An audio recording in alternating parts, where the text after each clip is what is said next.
Greetings everyone, it's Rabbi Patrick, and this is our Yom Kippur service, which I'm calling Yom Kippur Poetry, because it's not really a service in the traditional sense. What we're going to do is collect some poems here.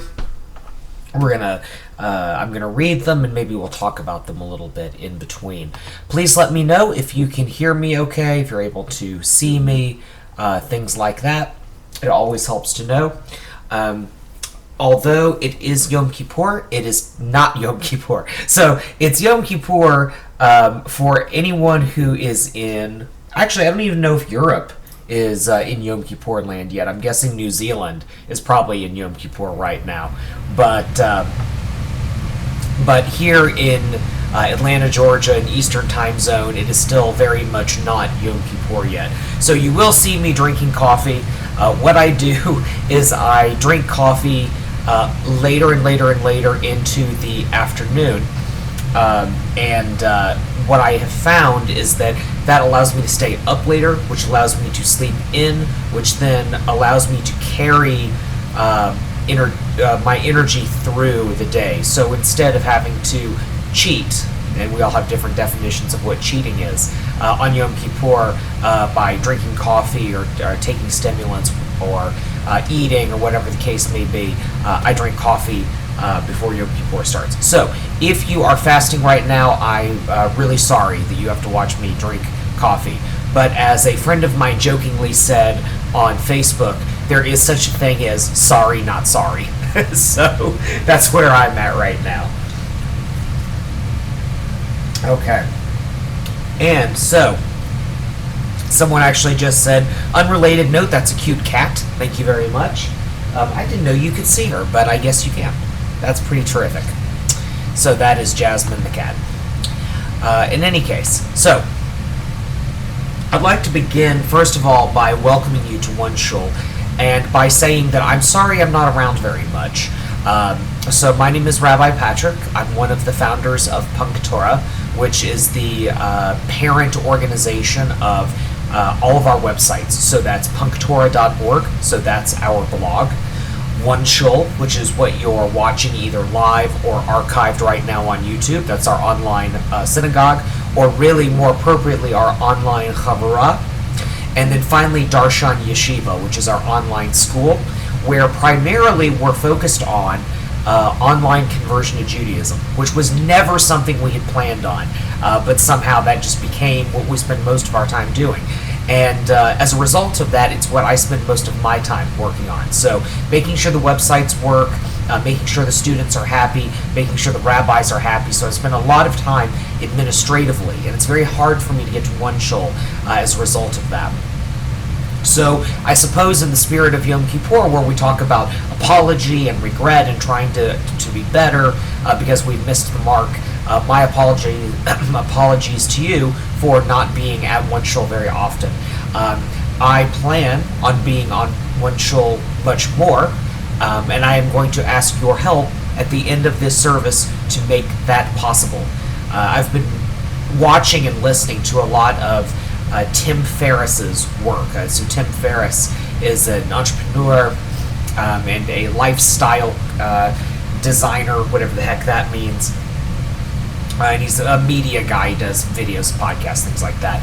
One of the things that he talks about in one of his podcasts is setting yourself up for success. So what I'm going to do when we finish through our service here, our poetry reading, is to talk about how to set yourself up for success and how I would like your help in setting me up for the success of being here more often. So, totally all about me, totally not what this OneShul Yom Kippur service is going to be about, but I wanted to give sort of that disclaimer that at the end we're going to be talking about how we can help each other. In the spirit of that, we always need volunteers, so if you're interested in volunteering, you can email me, patrick@punktorah.org. Please note that I get a lot of email, so what will most likely happen is that I will say hello, and then I will forward your email onto someone else who is more responsible than I am and is really good at sort of helping people figure out where they want to be in punktorah, OneShul, Darshan Yeshiva land. So Rabbi Plotkin, who happens to be with us in the chat room, asked, how is Ariella? I am going to find out as soon as the service is done, because I'm going to give her a call. We haven't spoken in a while because Ariella had a stroke, and she is in the stages of her recovery. So it's been a while since I've spoken with her, so I'm going to give her a call later and see how she's doing. So I will update everyone as soon as I know. And for those of you who don't know who Ariella is, Ariella was the director of OneShul. She's taking a little bit of a break right now in order to improve her health, and I look forward to speaking with her and finding out how she's doing. So prayers for her healing, definitely. So I have gone through and I've looked at different prayer services that we have done at OneShul over the past, I guess, 4 years now that we've been around. Punktorah has been around for 6. I've been a rabbi for 2. Darshan Yeshiva has been around for about a year and a half. So kind of fun to watch how things develop. So what I did is I just went on my computer and I looked at the years of history that we have together of different poems, services that have been written. I picked the ones that are specifically themed to Yom Kippur, although there are some other ones on here that I think are appropriate. And so what I'd like to do is read a few of these to you, and maybe we can have some conversation around it. So I'm going to begin with this poem. This is Yom Kippur by Philip Schultz, and this was one that I found online in a poetry archive, which found its way into last year's Machzor for our online services. You were asked to stand and bow your head. Consider the harm you've caused, the respect you've withheld, the anger misspent, the fear spread, the earnestness displayed in your service of prestige and sensibility, all the callous, cruel, stubborn, joyless sins in your alphabet of woe, so that you might be forgiven. You are asked to believe in the spark of your divinity and the purity of the words of your mouth and the memories of your heart. You are asked for this one day and one night to starve your body so your soul can feast on faith and adoration. You are asked to forgive the past and remember the dead, to gaze across the desert in your heart toward Jerusalem, to separate the sacred from the profane and be as numerous as the sands and the stars of heaven, to believe that no matter what you have done to yourself and others, morning will come and the mountain of night will fade, to believe for these few precious moments in the utter sweetness of your life, you are asked to bow your head and remain standing and to say, Amen. It's very powerful words by Philip Schultz here that speak to something that I think is very important, which is when faith encounters doubt. And I believe very strongly in the idea that faith must encounter doubt. And I'm curious if you'll put it in the chat room here. What do you think? What does some of that mean to you? Faith encountering doubt. I know that there are people who are going to go to Yom Kippur services tonight and tomorrow, or people who may already have with the time zone difference, who are probably standing there thinking to themselves, what is this all about? That's part of the Passover service, right? One of the children is supposed to say, what does this mean to you? And so I sometimes wonder if that's something people do when they are in the synagogue, if one is praying or listening to music, or maybe just sitting around in between a service and a class or whatever the case may be and thinking, what the heck am I doing here? I'm hungry, especially if it's obviously during the day. I'm hungry, I'm tired, I'm cranky, I don't have perfume or anything on. Some people don't brush their teeth on Yom Kippur. I think wearing sneakers is better than wearing leather shoes, but that's just my opinion. Some people might think that they're in these kind of uncomfortable shoes. And you're having to go through this process, right, of opening up your soul the same way that we would open up the ark that contains the Sefer Torah. And it's like, really? Really? You're asking me to do these things? And it says throughout this poem, Yom Kippur by Philip Schultz, you are asked to believe. You are asked on this one day to starve your body. You are asked to forgive the past. To believe. Lots of stuff in here about belief. So I'd like to know what you believe. So, Rabbi Plotkin says here in the chat room, Holocaust survivors had that dilemma often. How can one have faith given that Hashem allowed the Holocaust to happen? Yeah, and that's definitely a huge problem, right? So what Rabbi Plotkin is saying here in the chat room speaks to an entire school of philosophical thought. It's actually a problem called theodicy. So not the Odyssey, it's theodicy. So theodicy is basically trying to wrangle around, how can a good, benevolent God allow bad things to happen? And so it's, that's a very complicated question, like how do we make that work? That's a huge thing. I mean, people write whole books on this, and actually, if you look at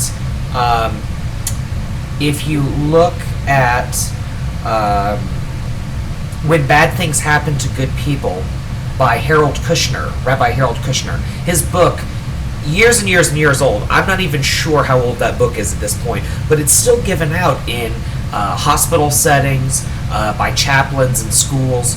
It's a book that's about this big. It's really small, but it really speaks to this issue. He really took something that was very academic, and he managed to put it into a popular form, all around this question of what happens to why do bad things happen to good people. It's a question that I don't have an answer to. I'll tell you a story. I'm allowed to tell the story because I asked a friend of mine about it. So when I was in rabbinical school, I mean, even before I think I was maybe a few months in. I mean, really brand spanking new. So just to give you a little bit of my history, I had been working for punktorah. Then I decided to become a rabbi, or actually I think I was sort of strong-armed into it, which is a whole other story. but I had to study in order to get into the program. I would have been a terrible rabbi if I hadn't. So I had to study Hebrew, so I had a Hebrew tutor. We met twice a week, and I studied probably 6 hours a day. It was very, very brutal. So I had that. I was studying with another rabbi who was helping me with all of these other things, and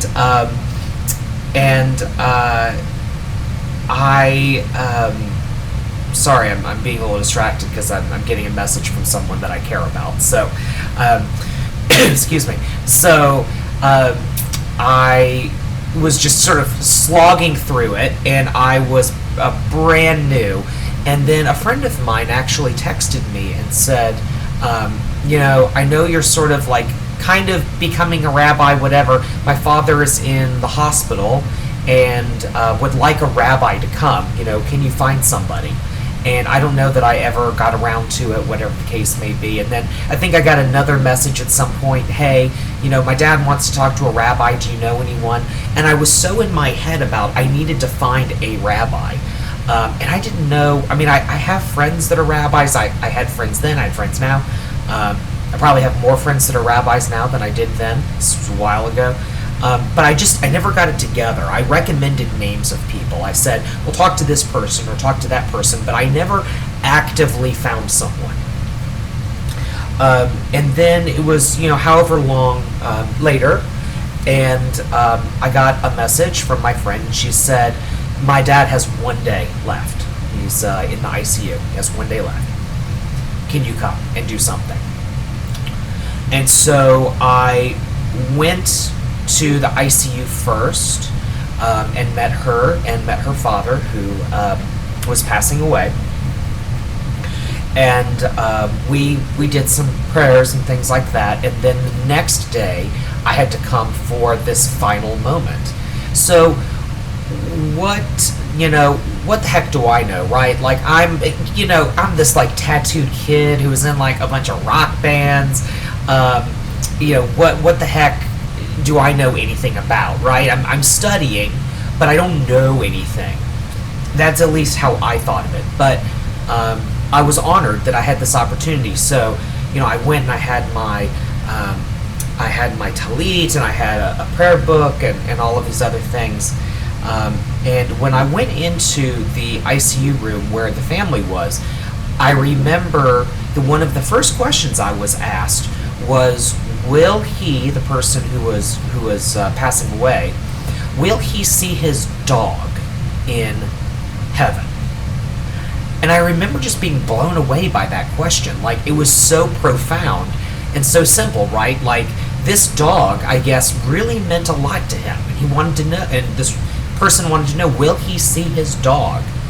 And I don't know why, but for some reason that's just stuck with me. That's such a big thing, because for me it's a very sensitive way of asking, what Rabbi Plotkin is asking here, which is, or not asking, but commenting on, how do you have faith when bad things happen, right? Like, at the end of the day, we just want to know that he's going to see his dog, right? These very human, sweet, natural things that are not big, theological, complicated things. They're just very basic.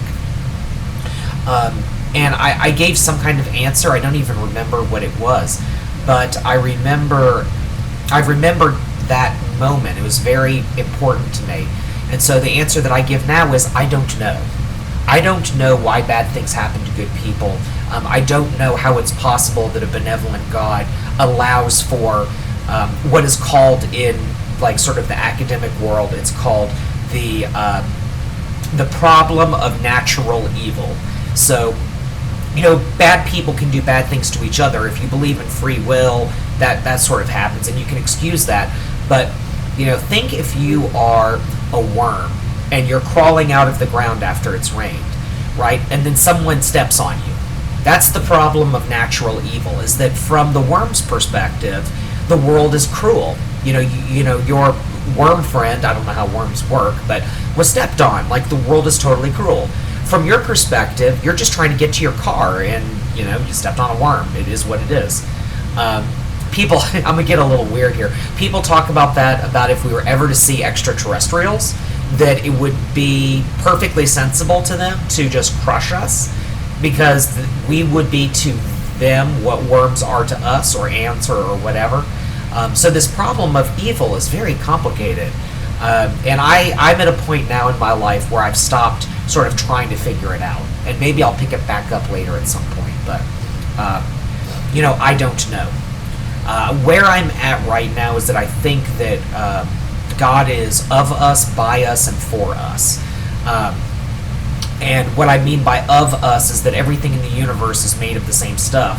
And if you were to completely dissolve the universe, what would be left is something to the effect of pure light, which I think is really kind of neat to think about. That's a whole big physics thing that I don't completely understand. And by completely understand, I mean I totally don't understand it. But we're all made of the same stuff, so God must be, of us in a certain way. The Bible talks about us being made in God's image, but maybe it's more like a mirror, right? We look at a mirror and we see ourselves, and the mirror sees us and sees itself in a way. So maybe that's one approach. So God is of us. God is by us, meaning that God is, in a sense, made by us. And I don't mean made like made up, make believe, that type of, not like fairy tale. But I mean that what we think of as God and what we experience of God is from our personal knowledge and our personal experiences. That the sort of academic, big, deep theological stuff is cool, but God is by us, meaning when we feel God, it's from our experiences in the world. I'm actually working on a book about this, but I believe that we have two journeys that we live on. One is the journey of the internal, which is our hopes and dreams and fears and all of the demons and angels that exist inside us. And then there's the external, so that's going to work, going to school, friends, family, paying the bills, taking out the trash. And that what happens is that at certain times, the external journey that we're on and the internal journey that we're on touch each other. And when those moments happen where they touch each other, we have these moments where we say things like, oh my God, I never thought of it that way. Or, I feel the presence of God surrounding me. Or, I have been living this way my whole life, and now I'm so filled with regret because I never knew that this was the way it was supposed to be.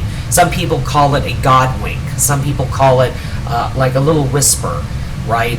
Some people call it intuition or coincidence, or there's a term in psychology, if I can try to remember it, I think it's called a corrective emotional experience, might be the term that's used, but so I think that's what it means that God is by us. God is by our external and internal inner journeys, and when they touch each other, we have the God moment. So that's, God is of us and by us, and then I think finally God is for us. I think that fundamentally God is on our side, and that as we discover more and more about the world and how our minds work and how the universe works and how we are part of everything, that what it means to be human doesn't mean to be this body and brain, that actually a human being is made up of millions of independent organisms that all sort of come together to be a human. You know, there's a lot of things in your body working together to make you. And these are all independent things. There's, you know, we're big now on bacteria, right? Like probiotics and stuff like that. Think about the fact that there are organisms in your body that live there to serve you.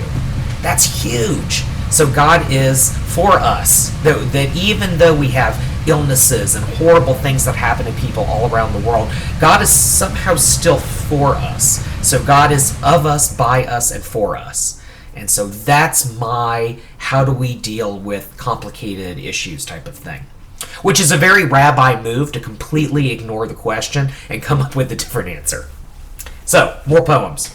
And more questions, please. I'd love more questions, comments. You can say, Rabbi Patrick, you're totally off, or shut up and read more poems, whatever you want to do. So, I'm going to read this. This is a poem by John Fox, and it comes from the same Machzor, and it is called Amidah, actually. When someone deeply listens to you, it is like holding out a dented cup you have had since childhood and watching it fill up with cold, fresh water. When it bounces on the top of the rim, you're understood. When it overflows and touches your skin, you are loved. When someone deeply listens to you, the room where you stay starts a new life, and the place where you wrote your first poem begins to glow in your mind's eye. It's as if gold has been discovered. When someone deeply listens to you, your bare feet are on the earth, and that beloved land that seemed distant is now at home within you. So a lot of sort of very flavorful, colorful images here. Sorry to the people who are fasting right now. You didn't see this. You didn't see me drinking coffee because it's still early.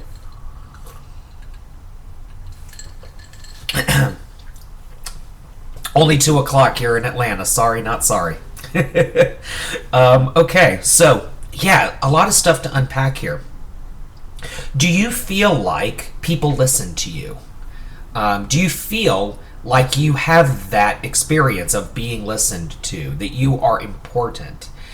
Or do you feel like people ignore you, that people sort of push you to the side? I guess that's the first question I have. Because going into this new year and thinking about what we want out of life, we need other people. we need other people to pay attention to us sometimes, because otherwise we're just never going to get where we want to be.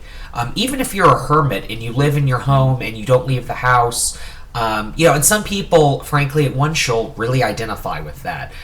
You still need people. It's amazing how much we are dependent on others, even though we are told to believe that we live in a world where, we can do everything by ourselves. So do you feel that people listen to you, or do you feel like they don't listen to you? Okay. So there's a great comment in here about faith and doubt, which I'll get to in a moment because I want to stick with the train of thought. But Matthew, Aaron, I'm definitely going to come back to what you're talking about here. So Rachel 53, or Rachel 53, who may be someone else, that might be just a name, who knows. Let's see. Says, people sometimes don't listen to me because they think I am a know-it-all. And that's a problem, right? That's where we get into that whole, when do we talk? When do we not? There is the idea of the boy who cried wolf, right? That if you put something out all the time, so Rachel 53 is Kimberly. Great. Hi, Kimberly. Sorry, I didn't know that. You probably said that in the chat room and I missed it. My bad. Anyway, so if you're sort of the boy who cried wolf, if you keep putting out there all the time your opinions and you know this and you know that, even if you think you're being helpful, people drown it out. And I'll give you a really great example of this, and it's something that I wish we would work on as people who sort of live online. I have seen probably in the past 5 days 4 or 5 people who have put on their Facebook.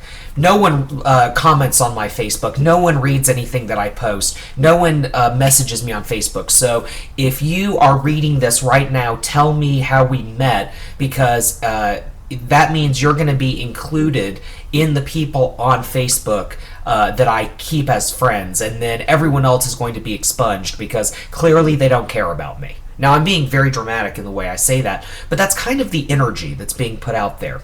People decide that they want to delete all their friends on Facebook because, they post things and they're not getting the feedback that they want.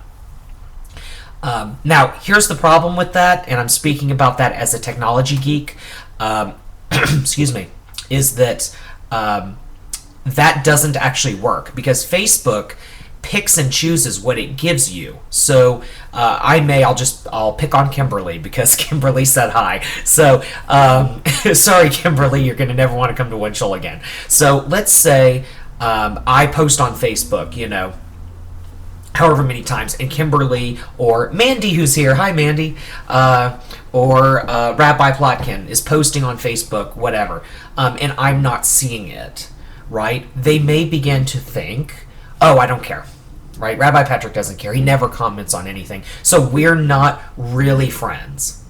Well, the problem, though, is that Facebook is not chronological, meaning when you click on Facebook, you don't see all of your friends' posts in the order in which it was posted. So, like, hi Vicky, it's not like that. It's not like you're going to see Mandy's post because she posted at noon, but above that you're going to see Vicky's post because that was 1 o'clock, or you're going to see Kimberly's post at 2 o'clock. You're not going to see it in order, and you're not going to see everyone either. So it may just be that your friends, your dear friends, the people you really love, just aren't seeing your stuff unless they intentionally go on your Facebook and look for whatever it is. It's an algorithm. It's not chronological order. So people who are posting on Facebook, you don't really like me. We're not really friends. I post 20 times a day. No one ever sees it.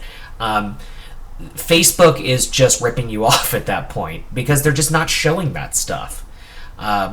And also, sometimes people post constantly, and you never know what's meaningful, right?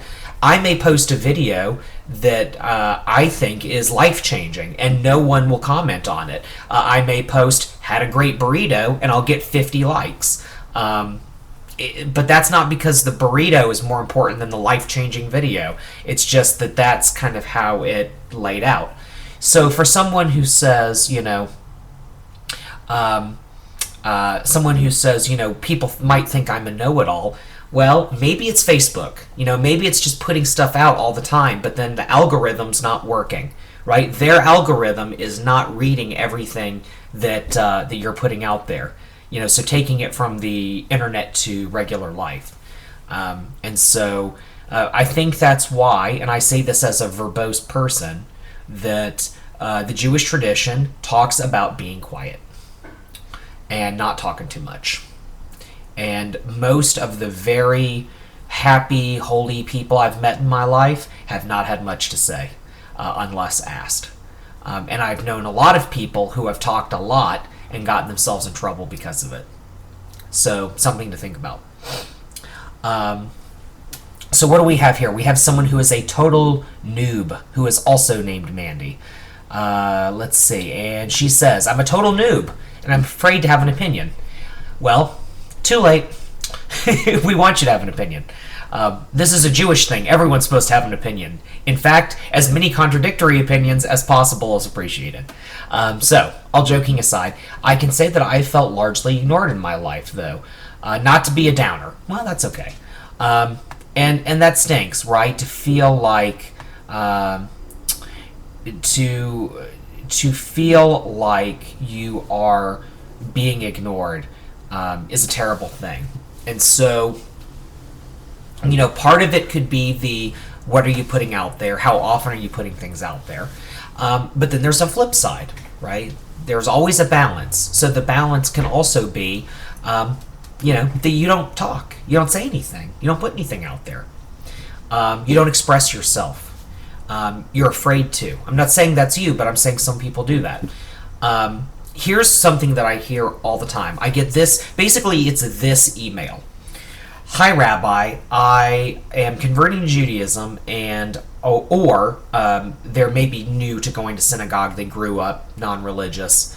But anyway, I went to a synagogue, and I walked in. Someone handed me a book. I sat down. No one talked to me. And when someone did talk to me, they asked me who I was, what my last name was, where am I from, and it was just really off-putting, and then I left. So, therefore, all synagogues are terrible, and I hate the rabbi, and Judaism is the worst thing ever. Right? I mean, really, like, it can get that extreme. And so, you have to sort of dissect those moments. So, what happened? So, a person who has no connection to a community, walks into a building. The first thing that happens is someone hands them a book.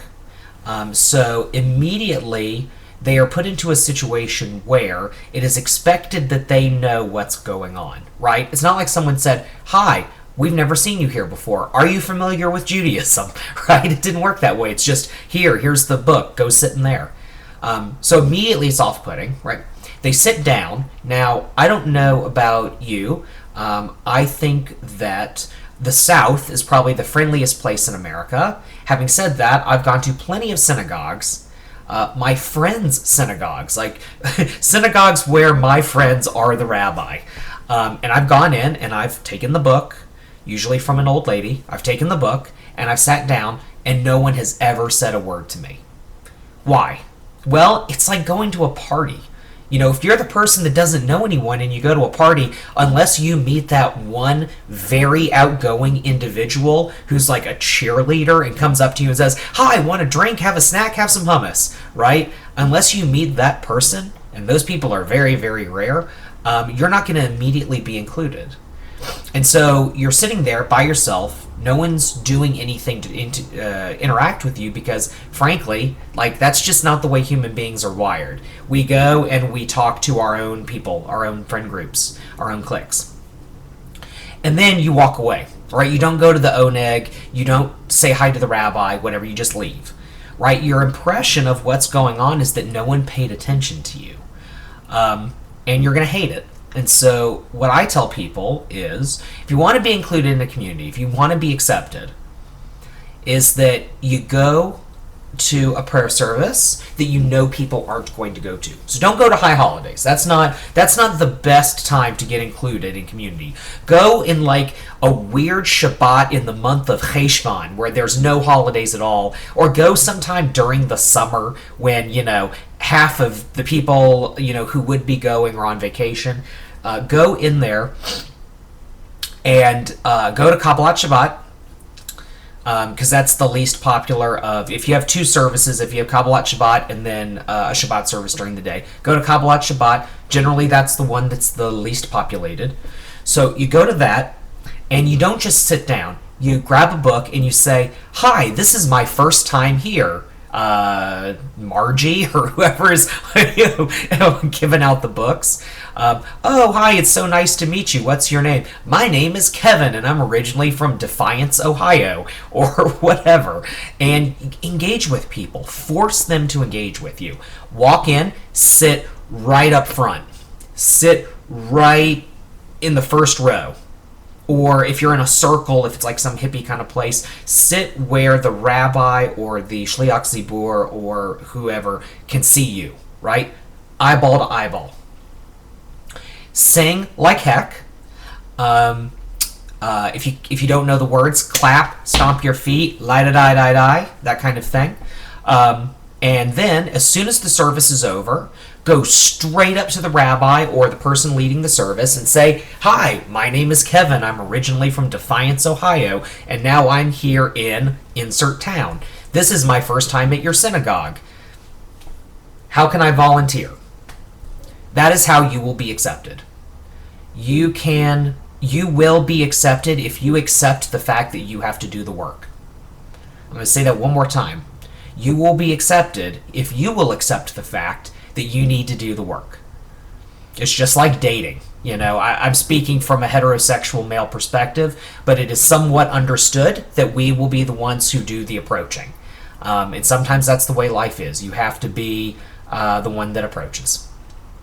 So that's a way to get people to listen to you, is if you approach, and you don't approach from the perspective of, "Hi, I'm going to tell you what to do," or "Hi, my ideas are better," but it's to engage in a state of friendliness, in a state of wanting to serve the other person. So that definitely, looking at this poem where we're talking about, being deeply listened to, which doesn't happen very often in life. That is the way to do it. You have to approach the other person. One of the hardest things for me, I'm getting really personal here, but one of the things that's really hard for me is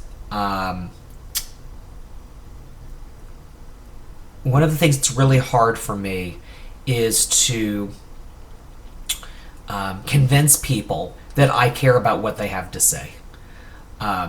It's very, very, very tough because I don't have the ability to communicate as deeply via email as I'd like. And so I have this problem of listening deeply to people. And so, I understand what they're going through. It's tough. It's very hard to listen to people deeply. So, speaking of listening deeply, let's read what people have to say, because it looks like we have some good stuff in here. So Matthew Aaron said, "Is it more important to be heard or to listen? The central expression of Judaism, as I understand it, Shema, tells us to listen." So Matthew Aaron, very good point. If you look at the Koren Sachs Siddur, it's Shema Yisrael, Hear, O Israel. Okay? They changed it to Listen, Israel, because listening is something that you do actively, whereas hearing is something you do passively. So, great point here. Mandy Brodsky, my girl Mandy Brodsky, says, "You can learn a lot from listening. I will admit, though, it's not one of my strong points. How do you become a better listener?" As someone who's very verbose, it's like I have to, when I get into points where I know I'm not listening, I just have to tell myself, it's not your turn. I have to sort of talk to myself like a small child. It's not your turn. It's not your turn. Or a fun exercise is for every 2 comments, if you're having a one-on-one conversation, for every 2 things that someone says, you get to say 1. And it forces you to kind of listen a little bit harder. So I don't know if that's helpful, but that's something that's helped me. And so Rabbi Plotkin says, the Shema implies not only to listen, but to also understand. Sure. Once we understand, then we can take actions according to that understanding. Nowhere is us being heard held as important except in our prayers with Hashem and when we apologize and try to make amends with others. It's beautiful. Let's see. So Isaac says, I'm converting in a community with no Jewish people whatsoever. I'm trying to learn everything I can online, but I'm terrified to ask any questions whatsoever. I can't really formally convert either because of the community and because of my family. Well, I think someone actually mentioned in here, so Kimberly mentioned Darshan Yeshiva, Ricarda, Mandy all said the same thing. DarshanYeshiva.org. I'll talk about it at the end of the service. We'll get a little more into that. Let's see. So Mandy Brodsky, I'm going to keep saying Brodsky because that helps to distinguish the 2 Mandys that we have here. I have to say that has been my experience at most synagogues except a certain one. I am nowhere near Orthodox, which I feel they recognize right away. Usually that would make me uncomfortable. However, at this synagogue, I feel very welcome, and it feels like a home, even though I do currently only go to the learner service there for high holidays. I've never experienced this feeling of acceptance anywhere else, and it is simply an amazing feeling. It makes me crave more, and I want to get more involved, which I know they would help me with. Absolutely. Yeah. Without a doubt. And now I know where you hang out. Someone said I have a lot on my plate. Yeah, I do. Feeling welcome is a factor based on that. Feeling welcome is a factor based on the people and not on the branch of Judaism being followed. Absolutely, without question. I had dinner years ago with an Orthodox rabbi and his family for Shabbat, and we went to a service that he was part of, and it was small. It was like a Hillel type of thing, and somehow we got to talking about the mechitza. I don't know even how we got around to that. And he said people make too much of the mechitza, and he said that people go where they feel welcomed and where their friends are. And I tell you, that's so darn true. That is so darn true, without a doubt. I can't even begin to tell you how true that is. That what you do is not nearly as important as who you are. And it's interesting, my wife and I have talked about having children and how would we raise a child if we wanted to have one. And one of the things that we've discussed is that it kind of doesn't seem to matter what you do. We know parents that do attachment parenting. We know people who do very sort of libertarian, free-range children type of thing. We know some people who are very traditional. We know some people who are very much not so traditional. There's no way to know which way the kids are going to come out. I was raised differently than my wife was, and yet in a lot of ways we were raised very similarly. We have very different kinds of parents, yet at the same time their values are very similar. Right? Like, who did it right? What was the right way? And I think that it's a matter of who you are and not what you do. Which is interesting because so much of Yom Kippur seems to revolve around the things that you did. And maybe it would make more sense for us to think about the type of people we are. So I suppose that's a discussion we can have. I am going to find another poem here.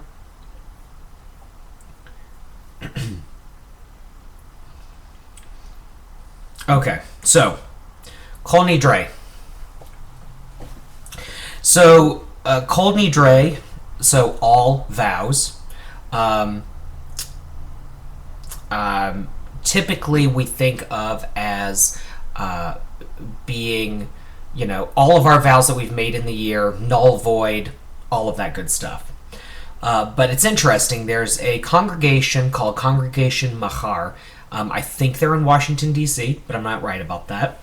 And they reinterpreted Kol Nidre. They changed it in an interesting way. So I'm going to read the English to you because it'll probably be a bit more meaningful. So it says, for the vows we make, all personal oaths and pledges we may take, that were made in dishonesty and unrighteousness, we publicly renounce. For the vows we make, all personal oaths and pledges we may take, that were made for love and righteousness, we affirm and accept. Now, this is a radical departure from what Kol Nidre is, because Kol Nidre wipes the slate. Now, you still are responsible for righting the wrongs that you've done to people, right? But all of the vows otherwise are off the shelf. They're done. Slate is clean, whatever the case may be, and it's sort of a blanket understanding of vows. But this changes it. This says anything that you've done in dishonesty and unrighteousness, you personally renounce. But here, for the vows that you make that are based in love and righteousness, you affirm and accept. So my question for all of you is, what vows have you made that were, I'm going to make you get a little personal here, that were made in dishonesty or unrighteousness? However you may define that. And then what oaths have you made that were made for love and righteousness? And frankly, do you want the slate cleaned completely? Or do you like this sort of separation? Do you like to have, dishonesty, unrighteous over here, slate's clean, everything that is love and goodness here stays? Because you can make vows in dishonesty that actually end up working out for the positive, and you can make oaths in love and righteousness and have done the wrong thing, and you should not affirm and accept them. There are plenty of people who do the right thing for the wrong reason and the wrong thing for the right reason. And so the traditional Kol Nidre wipes it all out. This Kol Nidre separates it, makes you think a little bit more. Now, what did you do in dishonesty? What did you do in love? Was it really love? When you did something dishonestly, did you do it truly in dishonesty? Did you feel like you had to do it? You didn't have a choice? It's an interesting question. Okay, so let's see what we have here. Only my father's, this is Amsterdam. That's a cool name, Amsterdam. Only my father is Jewish, and so I've never built up the courage to walk into anything other than a liberal synagogue. Liberal, I should say, in Europe, liberal is basically what we have as reform here. There's this extra movement because reform in Europe is a bit more traditional. Conservative is essentially more along the lines of modern Orthodox, etc., etc. So that's what liberal synagogue is for people who live in the United States. I've just moved to another country and I'm working on building up the courage to go to our liberal synagogue. No reason to have courage. No reason. Just walk right in. Just walk right in. There's nothing to be afraid of. You can always leave. They're not going to hurt you, I promise. Franklin wants to talk about his conversion. Talk to your rabbi. Talk to your sponsoring rabbi about that. I am just the administrator, so I wouldn't know. So you need to talk to your rabbi about that. So let's see. What else have we got? Regarding Mechitza, my Mechitza story, I kind of don't mind. This is Mandy from Canada. I don't mind the idea of a mechitza, but sometimes I have this knee-jerk, suspicious reaction about the sentiment behind it. I'm not sure I entirely understand it yet. Something to discuss. So, what have we got in terms of what people want? So, Rabbi Plotkin says here, slate clean. So, whole thing slate clean. We don't have the oaths that are good, oaths that are bad type of thing. We can rededicate ourselves to the love part while truly trying to wipe out the evil intents. So that's a very good point. Does anyone else have anything to offer to this question of vows? That we have vows over here, vows over there. Do we like the separate? I have to say the reason why I picked this and why I felt it was interesting is that there are plenty of times where we make vows that are dishonest, or maybe the vows themselves weren't dishonest, but the reason why we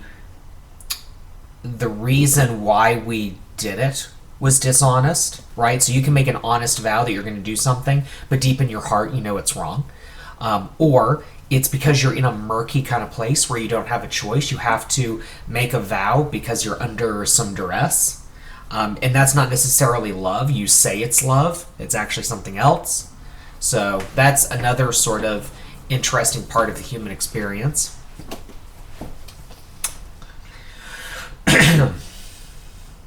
So it appears that this is actually not the most interesting topic to most people. But in any case, and so, here we go. Looks like we've got some stuff. A vow is a vow. Your reasoning doesn't really matter, only that you made one.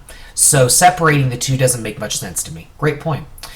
Vicky says, please email me. I would love to. I saw your message. I apologize. I am running two computers at once, and I couldn't leap over one computer to type to message you on the other, because the computer I'm reading from is different from the computer that I'm operating from. So yes, I will. And I will message you in private message, and we'll sort out what we need to talk about. So thank you for that. I appreciate it.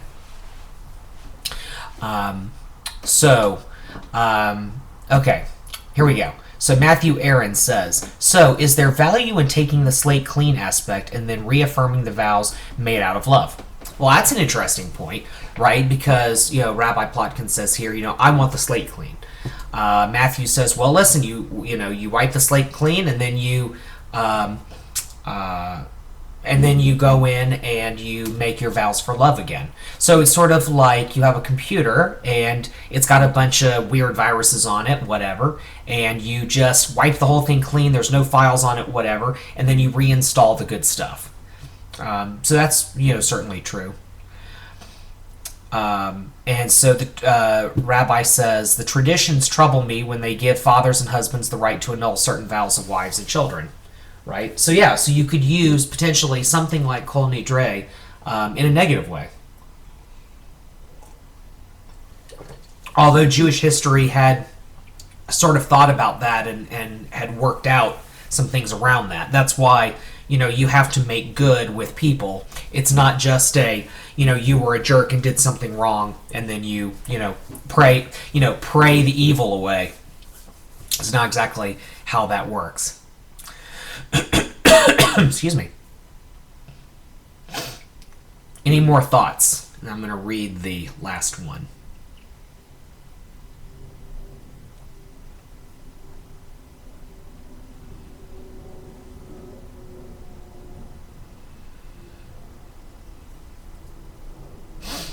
Okay, so I'm going to read this last one. So this is Affirmations by Art Green. We are accepting, we are balanced, we are caring, we are devoted. We are empathetic, we are faithful, we are gracious, we are holy. We are insightful, we are just, we are kind, we are loving. We are modest, we are nurturing, we are open, we are positive. We are questioning, we are reaching, we are strong, we are trustful. We are understanding, we are vital, we are wise, we are young, we are zestful. So I read that as a blessing to you, that you may be accepting, balanced, caring, devoted, empathetic, faithful, gracious, holy, insightful, just, kind, loving, modest, nurturing, open, positive, questioning, reaching, strong, trustworthy, understanding, vital, wise, young at heart, and zestful. So, let's talk about the future.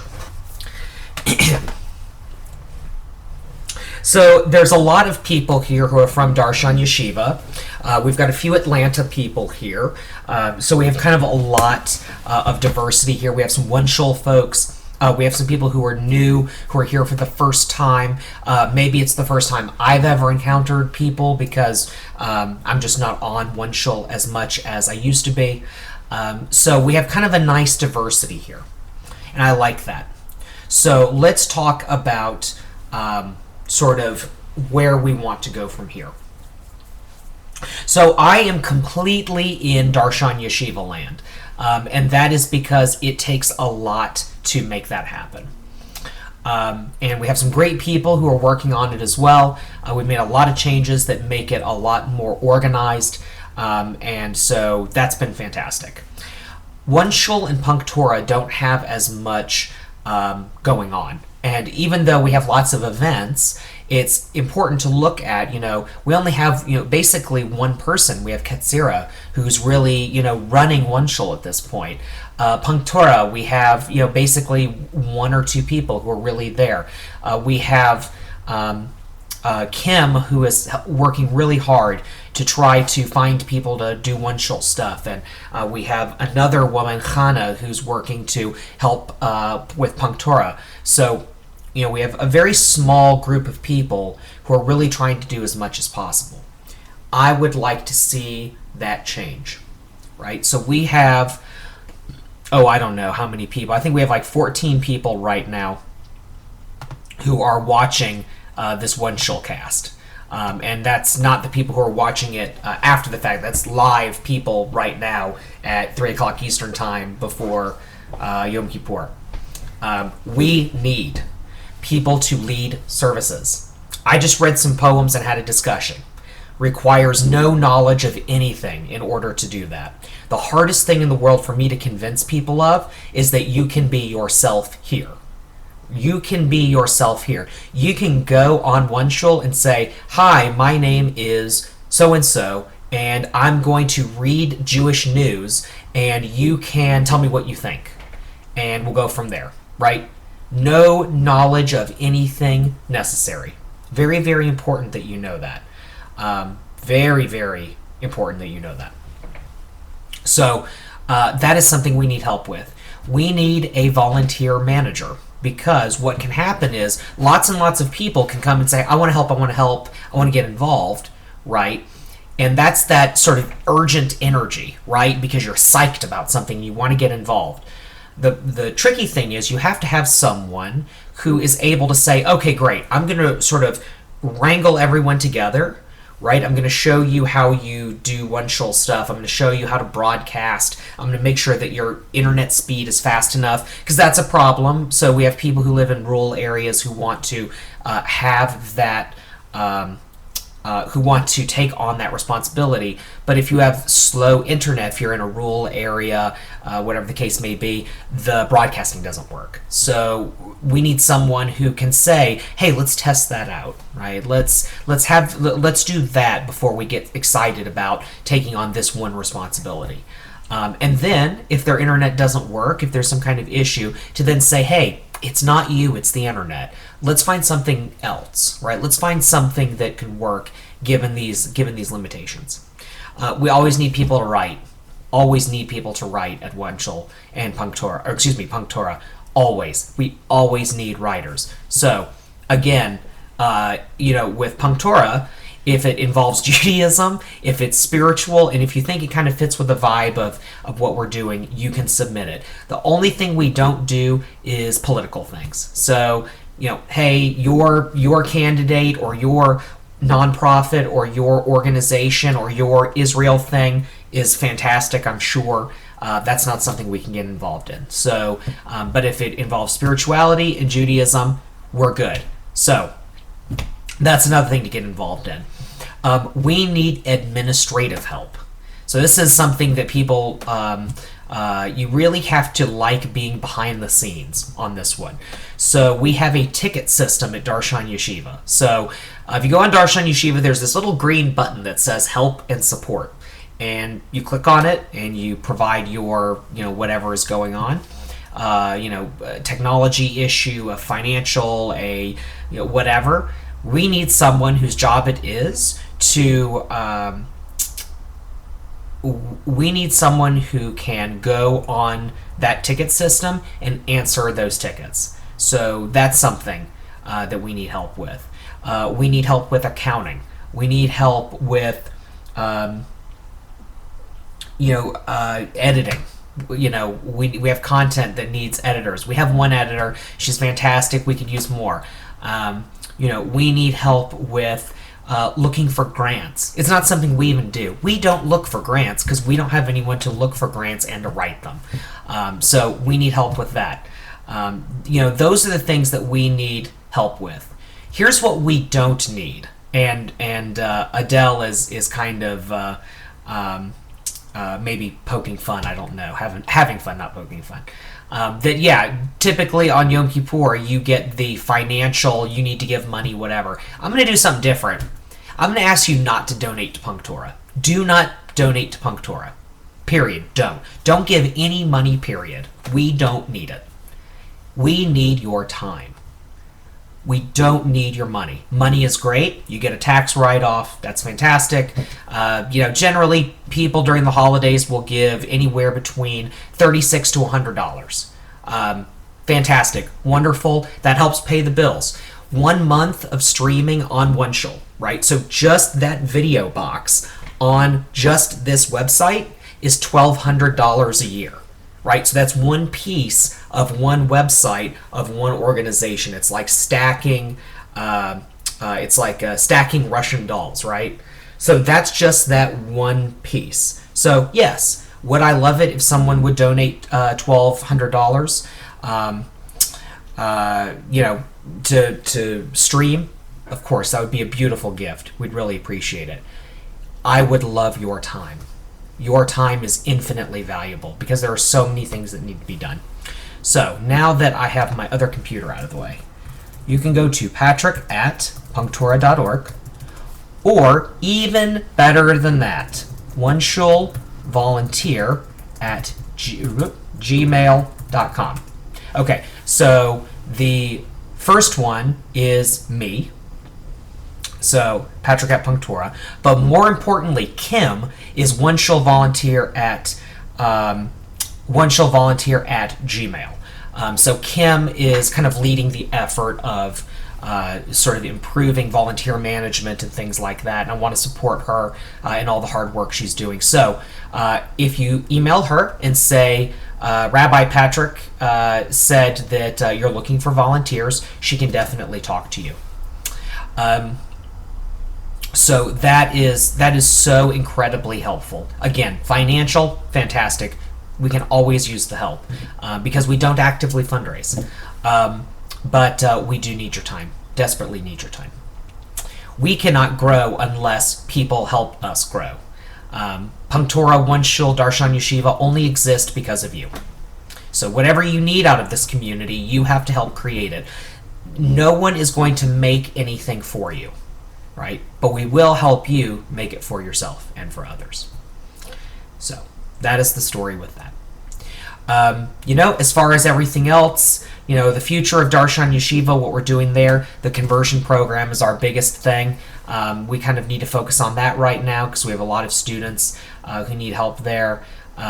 We would certainly love more content for Darshan Yeshiva, but the conversion program is kind of our primary focus at this point. So again, writing at punktorah, streaming at OneShul, extra classes, content for classes, so videos, podcasts, things like that at Darshan Yeshiva, greatly appreciated. So that is that. So thank you very much for coming here. We have tomorrow, we have Katsira, who's going to be leading the Ne'ilah service. So please come to that. That's 6:30 p.m. Eastern tomorrow. And for those of you who are fasting, I'm going to tell you a quick joke. My friend Matthew Roth said this to me several years ago. He said, I'm going to try and say this exactly the way he said it. May your fast only be as painful as the horrible things you did in the previous year.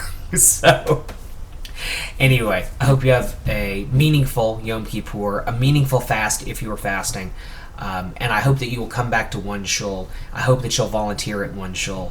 and be a part of this great community. So thank you very much, everyone, for being here, and have a meaningful Yom Kippur. I will stay in the chat room for about 10 more minutes if anyone wants to chat. So thank you very much.